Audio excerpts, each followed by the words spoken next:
Friends, Baakiyalakshmi சீரியல்டோட episode என்ன மாதிரியான twist ஆக்க போகுதுன்னு பார்க்கலாம். பாக்கியா வந்து அத்தை நீங்கள் போயிட்டு உங்கள் பையனை பாருங்கள், தாராளமாக போய் பாருங்கள், ஆனால் எதுக்காக நீங்கள் என்ன வந்து ப்ளேம் பண்ணுறீங்க, நீங்கள் போயிட்டு பாருங்கன்னு சொல்கிறாங்க. உடனே ஈஸ்வரியிலேருந்து செல்கியல் அதே மாதிரி இனியா 3 பேரும் போயிட்டு பார்த்துட்டு பேசிட்டு வராங்க. எழில் வந்து போகவே மாட்டேன்றாங்க. உடனே ஈஸ்வரி என்னடா உன் அம்மா போயிட்டு பார்த்தா தான் நீ பார்ப்ப, இல்லைனா நீ பார்க்க மாட்டேன்னு சொல்லிட்டு கேட்குறாங்க. இங்கே பாருங்க பாட்டி, நீங்கள் போய் பார்க்குறீங்களா, உங்களை யாராவது தடுத்தாங்களா, உங்கள் இஷ்டத்துக்கு நீங்கள் போங்க வாங்க, உங்களை யார் கேள்வி கேட்குறா, எனக்கு அம்மாவுக்கு பார்க்க விருப்பம் இல்லைன்னா விருப்பம் இல்லை தான் விட்டுடுங்கன்னு சொல்லிட்டு சொல்கிறாங்க. இவங்கெல்லாம் திருந்த மாட்டாங்கன்னு சொல்லிட்டு அங்கே உட்காந்துட்டு இருக்காங்க.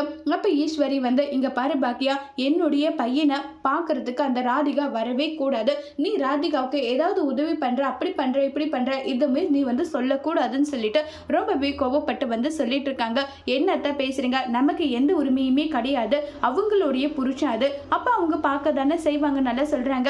யார் என்ன சொன்னாலும் நான் இந்த முடிவை மாற்றிக்க மாட்டேன்னு சொல்லிட்டு ஈஸ்வரி ரொம்பவே பிடிவாதமாக இருக்காங்க. அடுத்ததான் நம்மளுடைய ஈஸ்வரி வந்து ரொம்பவே கோபத்தில் இருக்காங்க.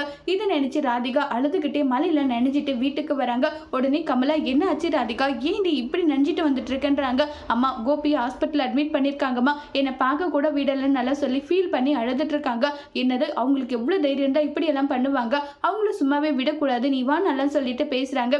இல்லைம்மா வேண்டாம், எதுக்காக இப்படி எல்லாம் பேசிட்டு இருக்க, எதுவுமே வேண்டாம் விடுமா நல்லா சொல்லிட்டு ரொம்பவே வருத்தப்பட்டும் ஃபீல் பண்ணியும் பேசிட்டு இருக்காங்க. அடுத்த நாள் காலையில் நம்ம ராதிகா போயிட்டு ஹாஸ்பிட்டலில் பார்க்கணுன்னு போகிறாங்க. உடனே அங்கே பாக்கியா வந்து அத்தை அவங்க பார்க்கணும்னு நினைக்கிறாங்க, அவங்கள பார்க்க விட்டுட்டுன்னு சொல்கிறாங்க. ஈஸ்வரி முடியாதுன்றாங்க. உடனே ராதிகா கோபி சொல்லிட்டு உன்னை பார்க்க எனக்கு விருப்பம் இல்லை ராதிகான்னு சொல்லிட்டு அதுக்கப்புறம் நான் பார்க்காம போகிறேன், ஆனால் நீங்கள் என்னால் தடுக்க முடியாதுன்னு சொல்லிட்டு ராதிகா கோபப்படுறாங்க. அதோட இந்த எபிசோட முடிச்சிருக்காங்க.